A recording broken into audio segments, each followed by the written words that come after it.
Hello, everybody. Welcome to the TNT podcast. My name is Darren. This is Tuna, and we're doing a little bit of a kind of special edition here tonight. We've set it up as a Q&A, but it could just be us two lovely gentlemen talking to each other. So you get to hear our lovely voices as usual on the TNT podcast. But for anybody that's listening out there, if you have a question, feel free to post it up in the chat on YouTube, and we will try to respond to every single question that we get tonight. So again, we're giving our unfiltered answers tonight. So if you want to know something, if you want our honest opinion on anything, absolutely, we would love to hear your questions. Just post them in the comments there on YouTube. And we would love to give you guys some feedback.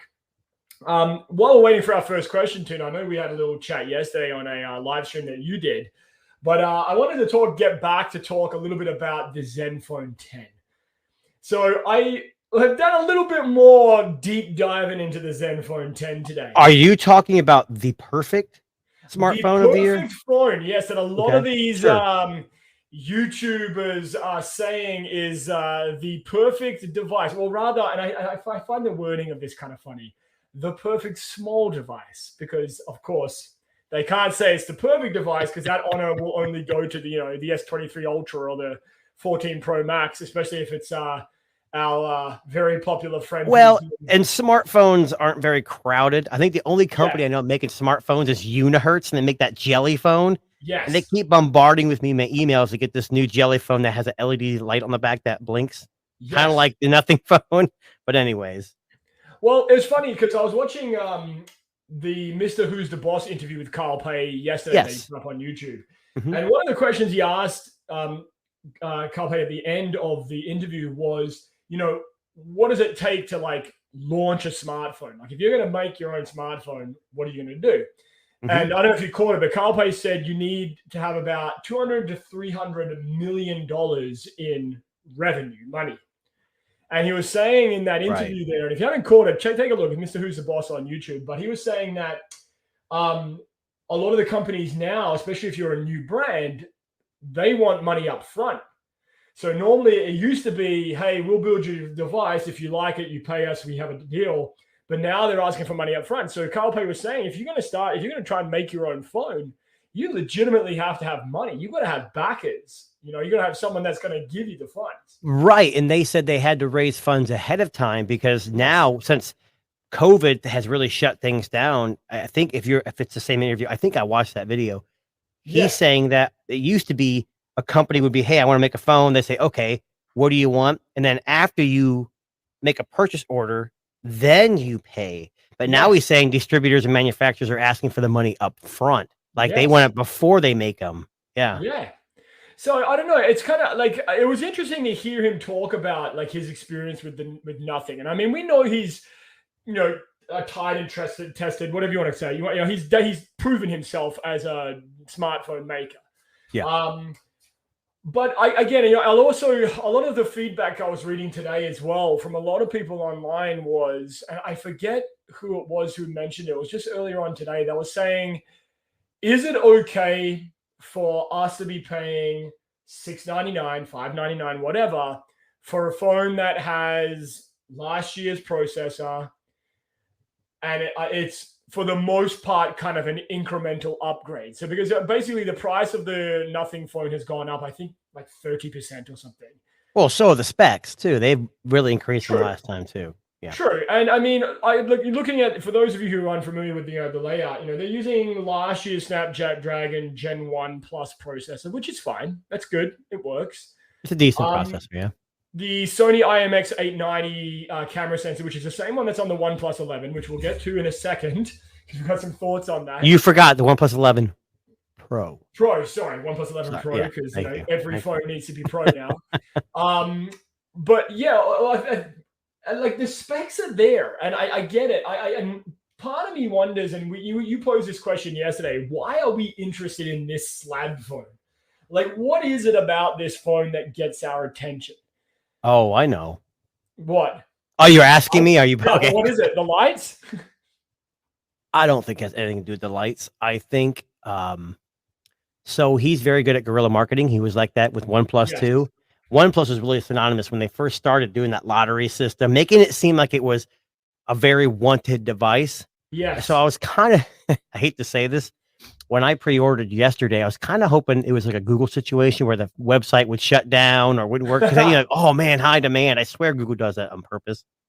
Yeah. But I think it's the guerrilla marketing because they're out there posting stuff on, someone will say, oh, it looks like this just like last year. And he would reply on Twitter with like a very ominous response saying, just wait. Yes. And we waited and it isn't that much different. It's very refined. It's very refined and it looks like it's better built, but it's also their second generation of phone. So I like how they kept it very similar, but you're right. Why did we pre-order it? And I don't know if anybody's listening, but did anybody pre-order besides us? I don't know. Yeah, it makes me part of me makes me think with the Nothing phone. Have we fallen for a really good marketing campaign? Is this a Carl Pei? We remember OnePlus back in the day when it was having its heyday, and we're going, all right, here we go. Here's a guy, this guy's promising the world, delivering on some of it. And granted, some people will love this phone. Some people will look at this phone and go, yeah, I dig it. But again, you can get much better devices for similar prices. Yes, and I think that's where Nothing One was spectacular because I think it was at like $499 when it first released, and then when they did a beta program, which really wasn't that hard and really wasn't a beta program, you were basically paying for the phone, but it was $299, and at $299 with a 778G, that can be forgiven. Yes, it's a mid-range processor from Snapdragon. Yeah, but they weren't trying to. They weren't trying to be flagship, right? But the experience seemed better than it was. So you're thinking, I just paid $300 for a phone that I know is a mid-range device, has some blinky lights, so I stand out a little bit. Yeah, but it felt premium in the fact that the software was smooth and optimized. The difference is I got all excited. Like I went on that website watching the presentation. As soon as I saw the pre-order button, I smashed it and got it. And then we got to talking last night. I'm like, man, I don't know. And then you brought up the issue, and I don't want to, break the egg too soon, but obviously we have Amazon Prime deals, which ends today, I believe. And OnePlus had released a phone towards the beginning of the year, the OnePlus 11 Pro, which if you're listening to this, you probably know who they are. If you're a general consumer, you're like, OnePlus what? Is this a math problem? Is that enough? Yeah, it's Carl Pei's. Actually, he was a co-founder of them, and they've developed a lot of phones, but they had a special, at least in the US. I don't know what it was in Canada. $569 brand new for the OnePlus 11 in black, which has that sandstone texture, so it was kind of a cool feeling on the back. It's $569, free shipping, obviously.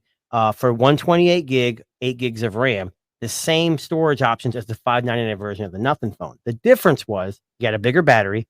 Yep. And I posted this subjectively probably better cameras just because they're on their 11th generation. And I mean, probably more software support, I would say. I don't know for sure. For the Nothing phone 2? No, for OnePlus, because I think they guarantee 3 or 4. 100%. Yeah.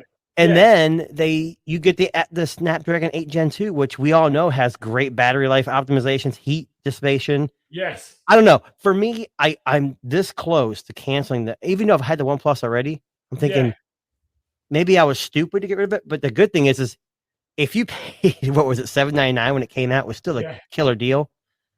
You're saving. I don't know. I only have a couple hours left to get it. But you can check, or maybe you guys are listening can check. I think actually OnePlus's website is selling it for $599. Right. So the question is, it's a little cheaper on their website for those who right. It's not It's not $569, but it's a couple. So the question is being that OnePlus is the Nothing, half their team went over to Nothing and built whatever. It's just a stab in the back to Carl from OnePlus saying, ha ha ha, you can get more from us.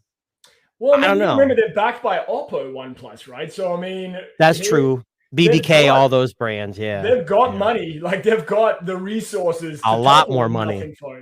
Yeah, and they're going to sell 8 times as many phones, so they could take a hit, maybe making, as opposed to $300 a phone, they can take a hit of $150 per phone and still make a profit. That's true. I didn't think about that. I was wondering, it makes you wonder, like, because I know one of the things that he mentioned is that, they have, in an interview I read with him, they said they have a goal. So they have something they want to get to. He won't tell you. He won't. And he didn't say No. nothing. He said they had like I think the word was a roadmap, I think is exactly what his words were. You said the word. He actually said nothing. Yeah, exactly. Yeah. I mean, it's what it was. Well, I was laughing. Speaking of that, I was watching, what do you call it? The Jerry Rig Everything today. And he said nothing. It was just dead quiet. I noticed that. I was like, there's a guy who unboxes phones. I don't know what the channel is called. He wears white gloves. I don't know if he's even around anymore. And he never talked. He just put like subtitles. And that's what it gave me vibes of. But did you see when he tried to bend it, how that little part flexed up? Yeah. And he kept, it looked like it was going to break at the antenna band. Yes. And he kept doing it, but it didn't break. No. So I was hoping it was the one where he took it apart. Yeah. I thought there was something wrong with my fucking speakers. I'm like, what is going on here? Why is this silent? He's got a good voice for video. So I'm like, is his microphone broken? Yeah. He uploaded a video in without any audio, but no. He did give a thumbs up. He did give a thumbs up. He did give a thumbs up. This is correct, yes. But I think we all got the joke there. Jerry and everything doing. It took me a little while. I hate to admit that. I felt kind of stupid. I'm like, oh my God, I'm an idiot. Well, yeah, it took me a while too. Actually, probably a lot longer than you, which is sad. But I was. Wow, what's that supposed to? No, I'm just kidding. No, I'm just saying, like, I was there for probably a good 5 minutes testing all my earphones and speakers and thought that, I'd kick the plug out or something. But so the question is, do you cancel your nothing reservation to get the OnePlus today? I mean, you don't have to wait that long for the nothing. And you get a free gift, which I'm going to guess is their ear sticks, which I already have. Yeah. I'm going to assume it's their cheaper, which they're those are like my best, probably my favorite. Yeah. Of that style. I don't know. I've already had the OnePlus, so it's not as exciting for me. I know we had a conversation about the color because it's like that gray and a white. So I contacted, here's a good occurrence. I contacted OnePlus today's customer support, and I went through the Canadian website. I'm assuming it's probably not in Canada, it's probably outsourced, but they were very fast to get back to me with my question about if OnePlus was? Yes. So you reached out on Twitter or you reached out on like? No, so through their community. They okay. Support ticket, whatever. Yeah. They were like very fast, and I mean like within 10 to 15 minutes of me. But what'd you reach out about? So I asked him if I was able to switch the color because I was starting to and ah about whether I wanted the gray or the white. That green is nice. That green is nice. It's nice. So anyway, long story short, I had a lovely little conversation with a guy named Jeff over at OnePlus support. My name is Jeff. And he was like, he even said it was funny. Like I couldn't end up switching it, which was fine. I just said, thanks, have a great day. He sent me a very lovely message back. I'm just going to read it out to you what he said because it actually shocked me. It actually felt personal. Like it felt like this guy was legit trying to say, hey, thanks for all your support. But he said here, let me just find it here. He says, "You're most welcome, Darren. I'm glad that out of hundreds of customers we send emails to every day, someone appreciates the effort we put in trying to provide the highest quality of customer service. Customers like you are the reason we strive to do the best at our jobs. Please feel free to reach out again if you have any questions, issues, concerns. We are just an email away, and I'm always happy to assist you." Now, you know what I hear when I see that so far? Canned response. He's got some stuff on his nose. I don't, like a brown nose. But you know what? That's customer support. Yes. That's actually pretty good. You don't get that very often. And OnePlus used to be synonymous with like they're in tune with their customers. And I think when Carl left, they kind of lost their way a little bit. Honestly. Well, here's the funny thing. So I replied back thinking that it was a robo message, and I said, "Hey man, thanks for the message. Keep fighting the good fight." He responded and said, "You too. Enjoy the rest of your day." Now, I thought that was kind of interesting personally. I never had that kind of interactions with Well, and then you should have said, "Hey, we got this podcast. We'd love to be sponsored by OnePlus. Yes. Let's get some phones out there." I'll tell you, I love my Honor. We talked about this the other night. It's right next to me right now. Yeah. And the only reason why I got rid of my OnePlus is because I don't hang on to phones very often. Yeah. I didn't have one issue with that phone. I just needed to move on. Yeah. Yeah. And I'm so small that I don't get free phones or review units as much. So I've got to pay for them. So I've got to get rid of them when I get them. Unless it's something like the Honor that OnePlus I can get any time in the US. Honor is something I got to import, so that's why I'm hanging on to it. Honestly, I'm still thinking about it. So you're thinking you might actually cancel the Nothing. But here is the issue that I have, and we talked about this yesterday too. I'm a sucker for new phones, and Red Magic's coming out. I just saw they're going to announce the global version July, I want to say 17th or 19th, sometime in the next week. And I'm down for 24 gigs of RAM, just to say I have it. I'd be curious just to try it to see how. Have you ever tried one? No, I never have. Oh, the 8 and the 7 were fantastically smooth. Yes. Again, software is hit or miss, but yeah, the last version 8, I didn't have any major issues except for the camera wasn't fantastic. But, but that's every gaming phone, right? I mean, and I have multiple phones, so I know, hey, if I'm going somewhere, I need to take pictures. The Honor Pixel, whatever's coming with me. If I'm going to work and I need to blow off some steam, I'm going to have a gaming phone where I can game during a break or something. So a break. Let me ask you, I know we're big fans of for the those of you who are listening, the Honor Magic 5 Pro is Tuna and I's probably favorite phone that's been released this year. We're both actually currently using one as one of our devices. But the camera is phenomenal. And I've always had, I know I asked you this question previously about that. So Honor, a lot of these Chinese companies have what's called an AI mode functionality in the camera settings. Yes. So for those of you, I'm just going to give you the official description. But AI mode basically adjusts the image on your screen that you want to capture and applies a filter. So basically what it does is it essentially like determines the scene and makes it the best possible looking version of what they think it should look like. Are you reading what Honor does or AI in general? I'm gonna do, that's actually, you just read my mind. So because I'm assuming most companies do something similar, just maybe don't list it that way. I saw it. That was funny that. Speaking of AI, we have an AI bot in the waiting room. You want to bring him in? We have an AI I'm kidding. That would be amazing. We can ask them questions and see if they're going to take over the world and have them like kind of act nervous and look at each other. Yeah. Oh my God. A battle, a fight to the death. Well, have you seen those art? What I posted, showed you the other day. Actually. Well, there's been 2 interviews now where they've had AI chatbots, and it was a live press conference, and people were asking like, "Is there a chance you'll take over for humans?" And they're like, at one point they said no, and one like rolled its eyes and they looked at each other or something. Really, it was. Whatever. Anyways, going back to back to that. So, this might be a bit of an old article here, but what the AI is said to do is helps you take the best shot possible. Right. Honor uses AI to automatically enhance your photos at all levels of the shooting phase, from the moment you're previewing the image to the viewfinder until after the shot where you're ready to make further edits. So basically, essentially what it's doing is it's using AI technology to enhance the photo without you having to play with it too much. So basically, and I assume that's what most post-processing is. If you have AI or HDR, whatever Google calls it, it's their version of just their processing overlay of the picture you take. So the question I was going to ask you, I'm gonna show you a photo now because I took this photo this afternoon. Earlier today.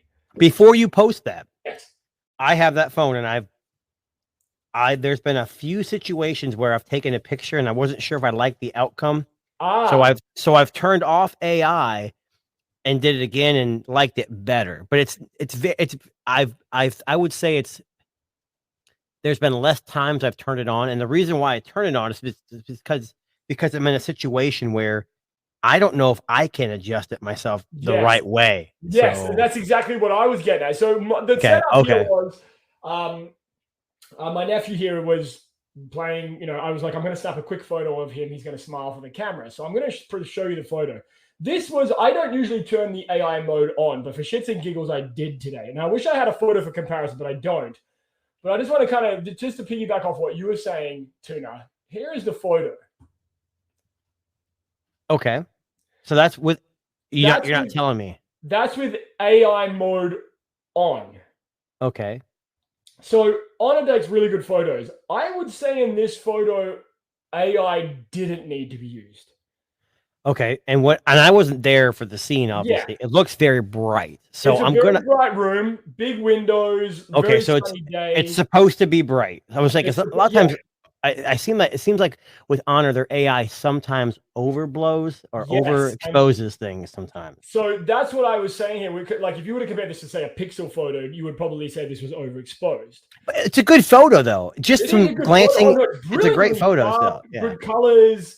Like, Okay. the skin tone, all that is very, very accurate. Again, it was a very bright room, so I don't know. Like, looking at this photo, if this is really kind of, if it's overblown or if this is actually what it was like, and it leads me to think: is AI mode necessary on the device? I think it is. And here's why I say Yeah. that, because again, going back to general consumers, the average user is going to have that turned on. Yes. I don't know if you've used that magic motion Yes, capture. I That's a have form of actually. AI Yeah. as well. And it's Yeah. hit or miss too sometimes. In every situation I saw reviews, someone was jumping, but Yes. it catches running. Yeah. The only issue I had was like at a splash pad. My daughter was like running through, and there's other kids, so it kind of got confused. And if Yes. you're doing it, try back to back to back, it would struggle. But I think that is an amazing feature because, like Pixel, I very rarely ever got blurry photos. Well, Every other manufacturer, if motion's involved, I get blurry photos. But this Magic with that mode turned on, I think it messed up maybe twice and it was well, blurry. here's a funny story. So I actually have a photo of me attempting to use that too. So I have a photo that I took here. Do you have one of those things over your face? No. So this I'm was kidding. I'm kidding. I'm kidding. in I'll just say a school environment. There was a class and I happened to have the phone on me and I just got it. This was actually just when I got the my thing. And I said, okay, I want you to jump in the air. I wanted to see if it would capture the photo. And this is So what you did it for yourself or somebody else? I was doing this on behalf of the person who asked me to do it. So here is the class. I said, Wow. all right, everybody, I just said, everybody jump when you're ready. And 3, 2, 1, they jumped. I didn't tap anything. It automatically picked it up. Not bad. Like almost all feet are off the ground at the same I see a little blurriness, but I don't think it's meant for a group. So that's pretty impressive. So it had to find somebody. Like you see some people really high and some people just getting off the ground. Yes. That is actually pretty good. I wonder if you would have told them all to jump on the count of 3 and you snapped a regular picture if you would have got them all. Yeah. I think with the groups that might have been different, but that's actually pretty good. Well, I mean, I have a little animation here because this was Oh, okay. That's cool. it took a series of photos. And that's how it does it, I think. Yeah. Yeah. But yeah. The other question I have for is say that again, sorry? I'm not going to say it. Never mind. No, what I'm getting at is with this whole AI mode that that Honor's using, is it helping the photograph? Now, again, that photo that I showed you just a moment ago of the little boy there, like pretty good. It's a great photo. It really is a really good photo. Like we already have established that the Magic 5 Pro takes amazing photographs. But is AI helping the photo or not? So I would say a little bit more experimenting. We might come back to this topic. I would say 7 to 8 out of 10 times it's beneficial. Yes. I don't think, again, it goes back to no phone is perfect. I mean, everyone thinks iPhone is the greatest. And I think if you have 10 people who are using an iPhone in a room and they all take the same picture, of course they're going to think it's great. You sit an iPhone, Pixel, Honor, you put them together, you're going to pixel peep and you're going to see differences. We talk about this all the time. You go to Best Buy and you see 50 TVs lined up. You're going to see differences. But you go to Walmart and buy a $200 TCL 4K 50-inch TV, take it home, it's going to be fantastic because you don't have anything to compare it to. Yeah, you're not wrong, right? I think it's just be happy with what you got. Yeah. The difference between you and me and everyone else, and I'm not saying there's a huge difference, is that I go through a lot of phones and so do you. So we know what we like and we've seen things that we don't like. Yeah. And I've seen really cheap phones have 108 megapixel cameras and they are trash. Yes. And then I see phones like this and it was expensive, but I'm glad I spent the money. There's been times when I spent plenty of money and Samsung S23 Ultra, there was plenty of times. The only thing I really loved about that phone out of every camera I've ever owned was the zoom. That 10x optical zoom was just fantastic. This has 5, I think. And it works. It's pretty good. Like in good lighting, if you max it out with hybrid zoom, you can get some It pretty good is, shots. but like Samsung, like we had the super moon. I don't know if you saw that. It was like last week. It's orange, real large. And my daughter was used to me having my Samsung, and she goes, "Take a picture of it." Well, I said, "I don't have that phone anymore." So I pulled the Honor out, and it did not do near good a job. But we all know that Samsung was using advanced AI to kind of trick. And my fear was if I had the S23 and I pointed at that orange moon, would it came out gray? Yes. So it wouldn't have mattered. At least this phone showed an orange-ish moon with AI on. We had this conversation about the S23 Ultra because, listen, I know we're getting to July here, August. We're in full swing of smartphone season, and people are already starting to put together their thoughts about what's going to be the phone of the year. Like this is the midway point. Now, a lot of people are going to say the S23 Ultra, and I think that would be a flawed conclusion. I actually don't think it's a bad one, though, because it is a very well-rounded phone. It exceeds in some spots, but if I was going to recommend a phone to Joe off the street, I probably would recommend not the Ultra, but an S23, just because the price point's decent, and you're getting most of the top-end specs and really good cameras, because the Honor phone isn't readily available here. So it's no point in giving them the honor of honoring them, whatever. Well, it's funny because, the Magic 5 Pro global version, like the one that we have, is available in the UK. So it is. Oh, yeah. So, I mean, it's kind of interesting. I think I know we talked about this one. Like, I mean, I know I think it would probably win some awards, at the end of the year for the Honor would. The Honor would, yeah. I know we brag about DxO not being great, but it was top of DxO for a while. I think. Yeah. I'm trying to think it's only been eclipsed by the X6 Pro by Oppo, and I think the Honor 90 maybe is at the top. I have no idea, but Huawei, maybe Huawei's. But the thing about Huawei is that's a moot point because without Google services, that's a dead phone to me. I don't live in China, so it's to them it may be beneficial, but I don't know. This is my favorite phone. I just wish that I could get VoLTE or Wi-Fi calling and make it and get it officially supported in AT&T. And that goes back to nothing. We have Sam on the show once in a while, and one of his biggest pet peeves was I had the Nothing one in beta. Yes. And it wasn't certified for AT&T, but it worked. So I put the AT SIM in there. Everything worked, but it only got 4G. Right. T-Mobile, 5G, everything worked. The Honor, I put my AT&T SIM card in there. I get 5G. Yeah. I get messaging, but I can't make phone calls, which is synonymous with, I think part of their whitelist process with AT&T is if they can't do Wi-Fi calling or they can't utilize 4G LTE to swap off or whatever that is. That's the issue. And there used to be a way with Xiaomi phones where you could force VoLTE with a dial code. And I tried so hard with this Honor. Yeah. And none of those, it doesn't even have the menu pop up. It just, you type it in on the dial pad and it goes away. Listen, I'll be honest with you. Wi-Fi calling, I mean, it would be nice, but for me, not that necessary. No, it's not important, but it's important for me to have it to work on AT&T. That's the only reason why I want it. Because I'm using it on T-Mobile right now and I don't have Wi-Fi calling, but I can make phone calls. Yes. Yeah. So I mean, I have the same issue here in Canada. Like my provider doesn't recognize the Honor. But it works. But it works absolutely fine. 5G too? I got 5G. I just don't have Wi-Fi calling and I don't have voice over LTE. Okay. All right. So those are the biggest issues when it comes to the Honor, right? That's kind of where it's at. Hey, Delvon, well, thanks for joining us, bud. Who is that guy? Who is that? What's going on, man? I haven't seen this guy in a while. Stranger danger. Stranger danger. Prodigal son returns. There you go. There you go. So, Delvon, we're just talking halfway point of the year. People talking about, starting to think about what will be the phone of the year. And we both agree that the S23 Ultra, which I know you're a big fan of, while good, it would be a flawed conclusion to call that phone of the year.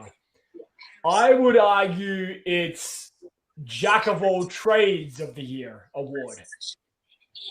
What are your thoughts on that? The only thing I would say is that right now it's the phone to beat. Yes. I can say that honestly. It's I agree. Right now, Samsung launched that phone, and right now if we stop right now, it's definitely the best phone of the year. But we got to give the other companies a chance. You're talking about on Android though, right? Just Android? Yeah. Or altogether? No, because if we're being realistic, Apple and Android is not really competing with each other. People who buy Apple are going to buy Apple. People who buy Android Exactly. are going to buy Android. Me, a person who is on Android, it is more likely that I would jump to a different Android phone before I jump to an iPhone. Yes. But it was not likely that an iPhone person would jump to an Android phone because they feel it's better. I mean, because technically, if you think about it, Android phones always have offered better and more. So if that's not already enticing them to switch, then no. So yes, when I'm saying this, I'm saying in the Android world, yes, it will be, the phone of the year so far. But once the competitors come out, then we can really determine that. Even though, I know I love my Pixel, even last year I voted the S22 Ultra as the phone of the year.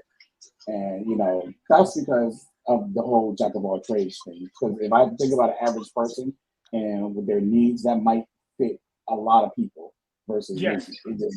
And I think it depends on where you live too, because in the US, he's like 100% right. That is probably one of the better phones. Yeah. Me and Dan were talking about how we love the Honor Magic 5 Pro, but it's not available here in the US. So it's like a moot point for us. And no one's ever heard of Honor. They're gonna be like, what the hell is that? Is that some budget brand? It's $100. Yeah. So in the UK, and in the UK, they've got Oppo, Reno, Vivo, and then they've got access to all that stuff. And I would still say Samsung's probably in the top 3, 4, even in the UK. Yeah. I think Samsung owns the globe. I'm gonna be honest with you, they do, and there's no denying that. They pretty much own every market because they're in like almost every market and dominate them. And they're synonymous with Android. When you think of Android, you don't think Sony. You don't think you can't think LG. Pixel maybe, but Samsung. It's Samsung and Motorola. I think. I mean, Motorola sells enough budget phones to be known. Yes. Yeah, and I think when the average consumers think like that, that's where the biggest problem is, because us techies know that Samsung is not Android. We know it's Google, right? But the average person doesn't know, and there's more of them than us. So if they're thinking that, then that's what we have to roll with. To be honest with you, we can't sit here and preach to every last one. I'm like, yo, man, Google is Android, not Samsung. I mean, it'd be a never-ending fight.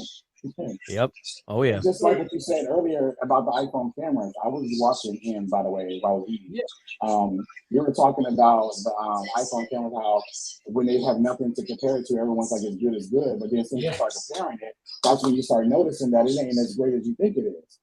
And that's true, because most iPhone users are iPhone users, and they're like, oh, it looks good because it looks good on all iPhones. Yeah. Right? Yeah. And when they hear you have an Android, they're like, that's crap. That's peasant. That's peasant status. Listen, this whole, I know this is a young, iPhones are a young person's game. And what I mean by that is, if you're young and you're under the age of 25, if you don't have an iPhone, you're a fucking piece of shit. Well, I'm under the age of 25, and I have an Android phone. Okay, I lied. I'm 26. I'm sorry. You're youthful looking though. Right. But again, and that one's right. For people that are fans, and for anyone under the age of 25, you're not using an iPhone, you're nothing. But more importantly, when it comes to things like the camera, they don't know any different. They just don't. They don't. Like, it's somebody, like, example, let's say you drank Pepsi your entire life. You have no idea what other brands have to offer if you refuse to try anything else, right? Like, you would not know what Coke tastes like, or Sprite, or 7-Up, or whatever. It's just not the same. But that's kind of the ignorant thinking of a lot of consumers, because they go with what they know, instead of taking risks like we do on new technology, which sometimes might pay off, sometimes might not. But is it ignorant? I mean, that's general consumers in general. I mean, that's what they do. Yeah. They stick with a brand. It's like, I'm a Ford guy. I'm going to buy Ford the rest of my life. Or I'm a Honda. You stick with brands and you're like loyal to that brand. That's why I think if cell phone companies like Xiaomi can build, and OnePlus used to build like a fan base like Apple has, that's how you're going to be successful. And that's where I think nothing has the upper hand on the OnePlus, because OnePlus has kind of lost their way. They still make fantastic phones at really good prices, especially right now. But I think nothing has that momentum. Like, hey, we're different. We have Octopus. on our Yes. press pictures. Yeah. We got bugs, selling our, and it's a cool thing. Even their presentation was very. Did you ever watch it, Darren? Did you go back and watch? Yeah, it was very impressive. It's different, and it wasn't like in your face and inventing all these things. He just said, "Look, we got an LPTO screen. It goes one. It's not new. It's a 1080p screen. It is what it is." I'm still thinking about canceling though and going with that OnePlus 2K screen. Well, I mean, also the better processor. I will change my mind though, since Dalvon works for Google. If he can hook me up with a Fold, I'd be considered. Well, I'm trying to get at least like 4 of them, and I'm gonna pass them out. Well, I'm glad you joined us, Dalvon, because I was just messaged Tuna earlier today. So some of the YouTubers that are out there are now starting to see some of the battery results of the Pixel Fold. And heat. And heat issues, and they're not happy. And I know yours is incoming this week or next week? Next week. Next week. Now, I know you're talking about the retail version? Your retail version? Because you already have the developmental version, right? Right. The dev one. Right. Yeah. Does that make you concerned, Dalvon? Or are you kind of like the Pixel? No. I kind of know. Not at all. Zero concern at all whatsoever. What would concern me, the only thing in smartphone history that has ever concerned me was the Samsung Note 7, because that was a worldwide spread situation. It was blowing up. Sitting here listening to, it was blowing up literally. And I mean, everyone, not regular, not YouTubers. We're talking about average consumers, and it hit widespread. We have YouTubers saying the same story that they said about the Pixel 6, the Pixel 7 series, and such and such and such. Battery heat recording. And I never had any of those issues on my Pixels. Yep, same here. So therefore, whatever they say doesn't bother me at all whatsoever. I think this is why a lot of my users or my fans like to hear from me, because they feel like that I'm being more realistic, I guess. And I'm not saying that they're not having those issues, right? But I realistically use my phone as an average consumer 90% of the time. I'm not doing this extra testing for no reason like they're doing. I'm not going to go out here and do this and do that, blase, and then try to say, oh, it ain't working under these extreme conditions. Now, get it. If I'm just using my phone on social media and it's heating up consistently, then there may be something wrong with my phone. And I probably would say that, and then get another one, and then get another one, and get another one. But I won't keep using the same phone and trying to talk bad about it. Like, again, I never had any of these issues that they claim that's happening on these Pixels, and I'm not saying they're not true, but it would never, like, I'm just one of the people I gotta buy it and test it for myself. So, and that's a good point. He makes a good point, because there was a tech guy I watched. He's not very big, but he said battery life seems to be better. Like, they optimize software, and software goes a long way. But MKBHD, Captain 2 phone, these guys their average day is they're shooting 4 hours of video and then tweeting, and then Dalvon, are you actually going out there and, like, I almost said duo, chatting with people and then shooting 6 hours of videos and photos? No, the average person, it's not going to be. We know it's not going to give you 8 days of battery life, and it's not going to be fantastic, and it might have some heating issues. But I'm with Dalvon. My 7 Pro never had an overheating issue, but I don't shoot a lot of video with myself. I usually do photos only. I do very little video on a phone. But that's what I'm saying. You got to make a decision based on your usage. That's why it's so subjective, just like pictures and cameras. iPhones are fantastic for photos. I'm not trying to diminish that, but there's other options that could be better or worse based on what you shoot and what you need. And that Honor Magic 5 Pro has badass camera system. Yeah, it does. And it's not spectacular. It's a 50 megapixel, no 1-inch sensors. It's all about processing. It goes back to that 90% processing, 10% lenses and sensors. I mentioned this last week too, because I had the Xiaomi 13 Pro, which has that 1-inch sensor. I think 1-inch sensors are fucking overhyped. I'll be honest with you. Like, they have great clarity and sharpness, but I wasn't seeing, like, I know this comes down to probably post-processing more than anything, and Dalvon might be able to agree with me here, but with the Xiaomi, I didn't see any noticeable improvement in picture quality over the Pixel 7 Pro. I didn't see any noticeable picture quality over the Honor Magic 5 Pro. It seemed very overhyped. And I know I don't come from the world of photography. I know Dalvon might be able to answer this, but realistically, is a 1-inch sensor going to make that much of a difference on a smartphone? I'm gonna say yes and no, and I'm gonna tell you for the reasons. Post-processing is still AI technology that's being used to post-process these pictures automatically as we take them. And keep in mind, if I had a 1-inch sensor on the camera and I'm shooting raw and I'm taking it and I got to come back and I got to post-process it. So then I process it the way I want it to be processed. Now, when you're talking about a phone, it's being automatically done. So even if it has a 1-inch sensor, the company has to know how to make good processing. They got to know how to process an image really good and everything.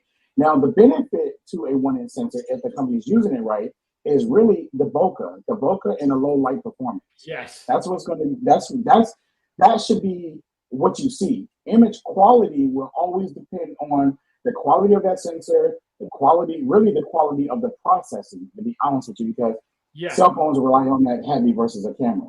Right. So yeah, I think you're right about the overhype, but then at the same time, giving that to somebody like Google may really change your mind about it, because we know that they're very good at processing.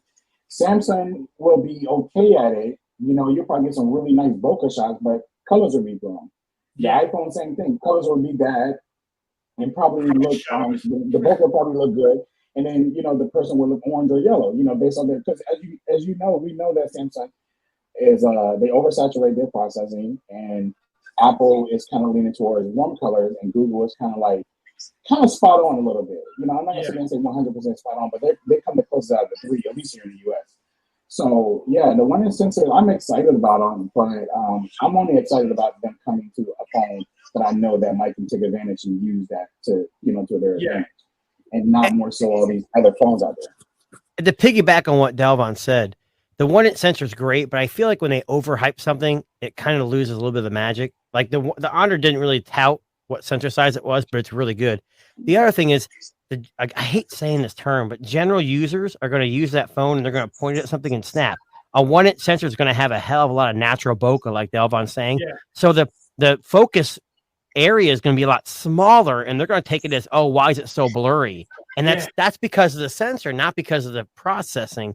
And I think that's where things are lost. So I think it goes back again. If you're going to put a 1-inch sensor in a Pixel device, it's going to have some hella processing for the general public, and then give the creators the more pro version so they can get that natural bokeh that they want. That's the biggest issue I have with 1-inch sensors, is that when I go shoot a picture of something close up, everything's blurry but that little center spot, because that natural bokeh is so pronounced, and a lot of people don't like that. So I mean, that's to answer your question too, now. So with the Magic 5 Pro, I believe it's almost a 1-inch sensor, like as close you can get before. Yeah, I don't know. So, and I mean, look, I'm just going based on what I read there, but Dalvon, I know. So you have the S23 Ultra, you have the Pixel 7 Pro. Yeah, but there you go. Okay, so Dalvon, I know if you had to, including the Pixel 7 Pro. Don't tell Google. Head to head, best camera phone to take out with you as a general consumer right here, right now. Which one are you handing it to? I mean, that's easy. It's going to be Samsung. I mean, not Samsung. It's going to be the Pixel. I knew it. Yeah, but hold on. Let me explain, because I know you're going to think that I'm a Pixel. No, I agree with you. You know Pixel, but let me explain why though. It's because of that shutter. It's literally because of that shutter. Yep. If Samsung had a better shutter, I would say Samsung right now. Even with the bad colors and some of the processing, I don't even care, because the average consumer don't care how photos look like we do. We're a little bit more nitpicky, but they don't really care. But what they will care about is their photos coming out blurry. Yeah, that's what they will care about. Yeah, the most. So I think that for the average person, 100% Pixel, just because they know it the confidence is when they click it, if the subject is moving or whatever, it's going to freeze. They're going to catch it. For Samsung, no. So that's the only reason why. And here's the thing: you work for Google. Ha ha ha. But you need. I saw one of your tweets or a video I watched of yours where you pointed out why Samsung's videos aren't as quick. Something with the aperture setting or something like that, or shutter speed or something. You need to contact Samsung Mobile and say, "Hey, look, I'm from Google. Here's why your phone's blurry." They will listen to you and they will make those changes on the software. Even with that, what's that mode that they entered with the Good Lock system, that camera plus? It did not change a damn thing. No, it didn't ruin it, but it wasn't any better. In my opinion, it wasn't any better. No, I noticed when you activated that Good Lock setting, the image quality went down the fucking shitter. It was horrible afterwards. Mm-hmm. I agree. I went ahead and like disabled it on mine. I just like, cause I didn't see no true benefit to it. It's like you have to use a plug-in or attachment to try to make your camera better. Just make it better. Like, it's not that complicated to just increase the shutter speed, and it's not even that it's the shutter speed. It's like their algorithm is choosing the wrong shutter speed. Right. You know, and that's the problem, because I talked about that in my videos. Like, I took several pictures of like the same situation, and the shutter speeds are either slower or faster. It's like a dramatic difference, and I'm like, why is it so dramatic? And if you look at my iPhone or my Pixel, it's always a fast shutter speed, and they do all the heavy processing to give you the light and everything else that you need. That's why I follow your. That's why I follow you, because you actually do a deep dive on that stuff. Yeah. Like the meat and potatoes of why it's not doing that. Yeah. Exactly. And a lot of people are not. A lot of these other YouTubers, they're just out here and you got to keep in mind, when you watch these videos, they're just taking pictures of still objects the whole time. Right. Just right. clips and stuff like that. And I seem to be like the only person I have to see on YouTube and online that's mostly taking pictures of people. Because I'm a portrait photographer, so I like to engage with people. And a lot of my pictures come from that. And that's the true definition of testing the camera out, because people take pictures of people. If you look at somebody's phone, they're taking way more pictures of like dogs, cats, pets, people. It depends, because Darren takes pictures of things that he shouldn't and sends them to people he shouldn't. That's true. And it's hard to get focus, you know.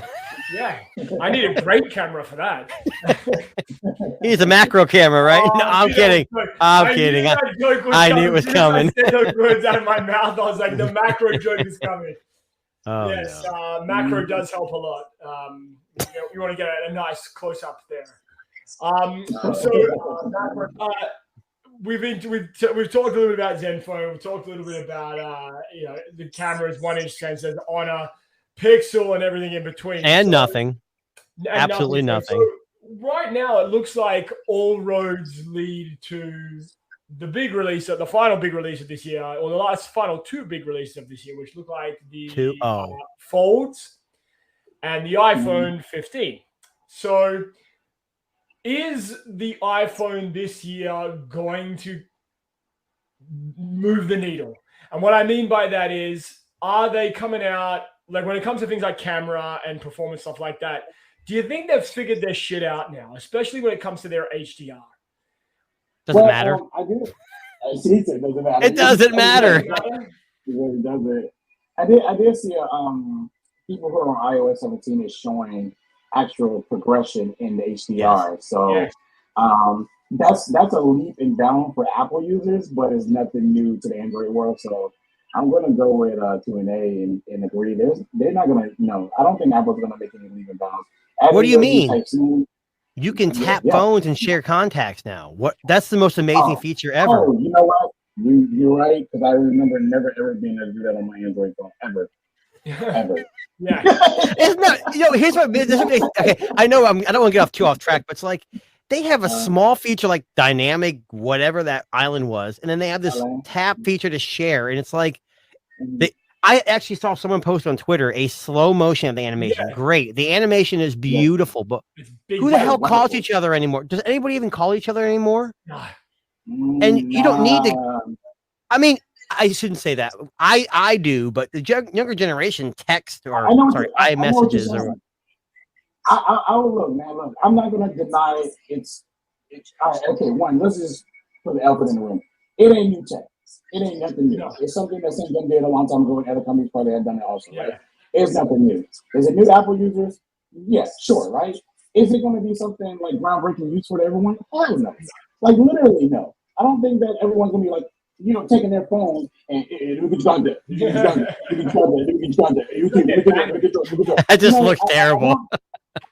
I don't see that happening because people are still probably just be like, "Yo, what's your phone number?" And they're gonna type it in, or they're on social media like 210. So I don't think there's anything groundbreaking. See, that's why I love Google a little bit more than most of these companies, because Google are creating features that kind of sits in the background that works without you having to do anything. And to do that tap thing, you have to think about doing that with the next person and ask that, because you got to engage more and be like, "Hey, can you blah blah blah blah blah." Like today, there's a good example today. Today, I booked a reservation for this place called Teals, like the arcade, right? And I built a reservation for that. They literally called me back, and Google screened my call to see what they were trying to say, and I seen it like up here live what they were trying to say. And then Google realized that it's a person trying to reach me, a real person. So it rung my phone. And then I answered, and it was like, "Hey, so yes." I didn't have to do anything. Yeah. You know what I'm saying? I didn't have to do anything. I just seen my phone light up, and I seen like this transcription going across my screen. I'm like, "Oh, somebody's trying to call me." Because it popped up here at the top, was like unknown caller. And then then you start seeing what they were talking about. And I'm just sitting here like, this is the type of stuff that Google is doing. But what Apple did with that is like, cool, but I don't but Google, life. Yeah, and Google's doing it. Sorry, hold on. There we go. Sorry, I was messing with my pitch here a little bit. Sorry. So they are actually doing things behind the scenes, like you say, but they're also promoting them. But it's what people can actually use. I'm not saying tap to share contact isn't something you're going to use. I think if you're an Apple user, you're going to be, "Oh my God, now we can all even be more even closed-minded and not include Android devices." But I think, like you said, call screening. Have you ever had an issue where call screening? Because I know when I had my Pixel, I was sacrilegious. I sold my Pixel 7 Pro because I was going to get the Fold. And I canceled that too. But anyways, do you think that, like, have you ever had an issue where call screen? Because I've had issues where it didn't even ring because I knew it was spam right off the rip. Have you ever had a situation where it denied a phone call that you needed to take? Oh no! Well, if it did, I wouldn't know. It's so good. And would you know? Would you even know? That's the question. No, you wouldn't know. And if you didn't miss it, then I guess it wasn't that important, I guess, right? Yeah, but I don't think it'll happen. I don't personally think it happened because any important phone calls I can remember, I got them all. If you think about it. But, you're right. Right. But you do make a point, though. But I think Google does a really good job at filtering that, because I literally haven't had an issue about it. Because even that phone number that called me, right? It wasn't short. It did tell me it was an unknown caller, but at the same time, it went ahead and went through the screen process and let them know what they were trying to say, and then it rung. Then it rung and let me answer. And again, there are situations like what you said. It won't even ring, but it will show up and let me know that it was a spam call after the fact. And I look and I'm like, okay, got it. And did a good job. So it's making a lot of sense now, because I've reached out to you multiple times to get that Pixel Fold, and it keeps going to like, "Oh, this is Google screening your call." I'm like, man, I guess I got the wrong number. It must have been Google's fault, right? Yeah, Google's fault, definitely. Yeah. But yeah, I think they really do a good job. I'm really shocked how good of a job they actually do that, because you're right, because they can make a mistake and give screen the call that you've been waiting on all day, but they do a really good job at it. And I love. Do you still have a tablet? Do you still have the Google tablet? Yeah. Oh, look at this. 60 hertz ain't so bad, is it? It really is. Oh, it is. Hey, don't let me fool you, just because I love it. Don't look, bro. I'm reminded about that 60 hertz every time I pick up their tablet, bro. Trust me. I thought about selling some of my Google came out and said they're not going to support any third-party Google screens anymore, like JBL, Lenovo, and that's all. I only have 2 Nest Mini hubs, and one has a cracked screen because my daughter dropped it on the floor. It's a small one. Oh my goodness! It was like it's sitting in her. It's like her nightstand clock, and our robot vacuum sucked the cable and pulled it down. That's the story she's telling me. I don't know if I believe it. Anyways, so I thought about selling maybe I have the large Lenovo that came out, was one of the first assistants that came out, and I've noticed the updates aren't coming anymore because the Nest ones have different features now. So I thought about selling it Yeah. like the JBL and 2 of them and getting that because it doubles as a tablet and you can kind of walk around the house. Mhm. And Best Buy has open box ones for $20-$30 off already. Yeah. I can't jump on it yet. I don't know if it's worth the money. Tens or 2 overheats and it's short battery life. Come on. Stop it. Stop it. I'm going to tell you right now, I love this tablet, and I'm so mad at Google for not putting 90 hertz up there at least. Like, that is like, it's not a deal breaker, but it's like, wow, this thing could have been so good. And I think that it would have been in line with Galaxy iPads and the Samsung tablets. And I don't mean the sense of power. I mean of the sense of just tablet usability, right? If you're not trying to edit and build a YouTube channel off this thing, because you got to think about it. Take all that out of the equation, because that's not everyone, right? That's only a level people. Take all that out of the equation. It's a good tablet for everything else, for literally everything else. You can game on it, watch movies on it, enjoy. You can really watch movies and enjoy this on better than any tablet right now because of that dock. The dock is just changes movie viewing. Are the speakers good on the dock? They are really good. See, I've heard they're crap. Yes. On the dock, yes. Off the dock, no. I don't expect the ones off the dock to be great anyway. Yeah. But it's still a tablet, right? So you would imagine. Yeah. I think look at it like this. Off the dock, it still sounds good, but it is teeny compared.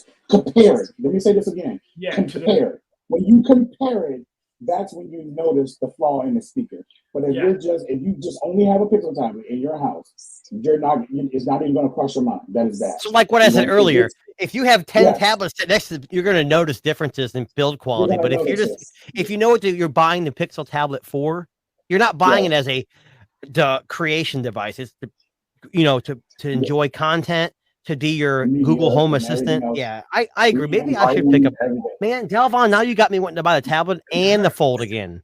Yeah. Well, I mean, maybe Tuna, you should just buy the Fold and the tablet. Can we block certain YouTubers from watching this video, aka my wife? Yeah. Man, look, man. When major YouTubers get onto these products, man, they really tear these products apart from the average consumer because they're thinking they always got to think on a larger scale than the average person, right? Like, why does the Pixel tablet need to be like a video editing tablet? Why do it got to be a photo editing tablet? I mean, it can definitely do both, right? We know it can because Sensor can do both, but they want to bring it to a scale of like iPad level when it comes to this stuff, and they're just comparing it wrong. I even heard YouTubers say it's just a hub. No, this is not a hub. This thing is more of a tablet than a hub. 100% more of a hub than a tablet. But do you blame them? Their job is to compare a bunch of equipment. So they're going to have their opinions, and their usage is totally different than mine or yours or Darren's. So I can see them, but they got to preference it by saying that, like, look, this is not a creation device. I make videos on my iPad Pro 12.9 M2 $10,000 tablet. This is not that, but it's okay. They have to say that. That's my opinion. I have a theory, and I've been thinking about this for some time now. So the G2 Tensor that Google has in their tablets and their folding device. Best chip ever. Yeah, so it was their second version of the chipset. First one probably cost them an arm and a leg to get made, right? Mass production, etc. The second one, I imagine, is probably not that much cheaper, but they probably thought people would buy into it more because it was the second generation. Do you think these are just the leftover chipsets from the Pixel 7 and 7 Pro? No. I think they developed maybe the Pixel, the tablet, but the Fold, I think they've been in development for a while because I was told, I shouldn't say I was told, I've read that this device has been like scrapped and brought back. And this last device they just released was developed with a G2, and it doesn't sound like much. We'll just upgrade to a G3 or T3 or whatever it's called. But it's not that simple because everything changes. So I think they thought, hey, look, we had this in development for a year. Let's kick it out. Yeah, we know it's a little bit older of a chipset. Yeah. But the majority of the reviews I've seen have been, I would say, if you look at a percentage of 100%, 0 being terrible and 100% being the best, I would say 75 to 80% is what I would see people will give that. They say the form factor is perfect, the screen folded, and that's what I'm looking at. The software is Yeah. optimized perfectly. The Yeah. biggest issue, even the cameras, they're not Pixel 7 Pro, but They're they're good. fantastic. That's why I sold my Pixel 7 Pro, because I can get the fold, get the Pixel cameras that I want, and have the fold. But then I got scared with the Dustin, that one guy on Ars Tech's website, and then someone said it's kind of like the original fold. I remember pre-ordering that original fold from Samsung, and everyone was pulling off the damn screen protector. And you know what? I never had one problem. Now, have you guys seen the people? I saw a video. I didn't watch it. Someone pulled the screen protector off the Pixel. Yep. And said it looks better because it's more matte. Why the hell would you do that on an $1,800 device? Yeah. Unless you got it for free. But from what I understand, Team Pixel didn't get these devices. No. I'm not Team Pixel. I'm Team. Please get me in Pixel, and I didn't get one. So. Well, I mean, look. At the end of the day, I think no matter the Pixel Fold has been, I would so far from what I've seen, successful in the release. Now we're starting to see some concerns of a battery stuff, but again, that's all very isolated. And you can, like Dale once said, you always have to kind of take that with a grain of salt. A lot of the time, it's bullshit, and people, trying to make something way more. Use it way more than they need to make, just to see how quickly they can make it fail, so they can make a clickbait video. Well, hey, I feel like you're closing this out. Before you do, if I decide to go ahead and order this fold, how angry would you be? Delvon, I'm not kidding. I've ordered this damn phone like 7 times and canceled it. Yeah, and I even got an email today from Google saying, "Hey, that free Pixel Watch is still available. Please order it." I'm like, yeah, if I want to get it in October, I'll order from you. Then the 8 will be out. So, well, look, I mean, Tuna, I don't have access to it, so I'll have to live vicariously through you and Delvon. I kind of want to buy it just to piss you off. Yeah. I'm just kidding. I'm kidding. I'm totally playing. You know what? Send a tweet out to Google Canada and tell them to bring it the fuck here, because it should have been released in Canada. Well, the problem is I don't live in Canada, so that's not going to affect me. That's true. You know what? I'm just going to blame it on the weather. It's too cold for a folding device here. That's exactly what it is. Too brittle. Right.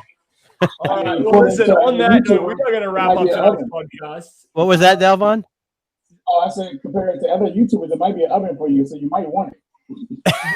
Wait, can I make grilled cheese with it? That's the video I'm making. Can you make grilled cheese with a G2? It folds. It's like a panini press. It's going to be awesome in there. Get some melted cheese on the screen. Oh, so you get that off. Yeah. All right. So anyway, thank you very much, Delvon, Tuna, for joining us on tonight's podcast. Thank you everybody who was posting, Sam, Bonnie, all those guys here saying hi. We appreciate you all, and we will be back again next week with all the latest, greatest tech news and things. Maybe Tuna, maybe Delvon will have his fold by then. Maybe he can join us and rub it in our faces. And hey, if you like to talk tech, shoot Darren or me a message. Yeah, with Twitter or whatever, and we can get you in here. We could talk some tech. Yeah, we would love to have you come join us and give your thoughts for sure, 100%. Reach out to us. You can catch us on Twitter, YouTube, OnlyFans, all of those fun places. All right. On that note, we will catch you on the next one. Thank you very much, and all the best, guys. Thank you. Peace, guys. All right. Peace.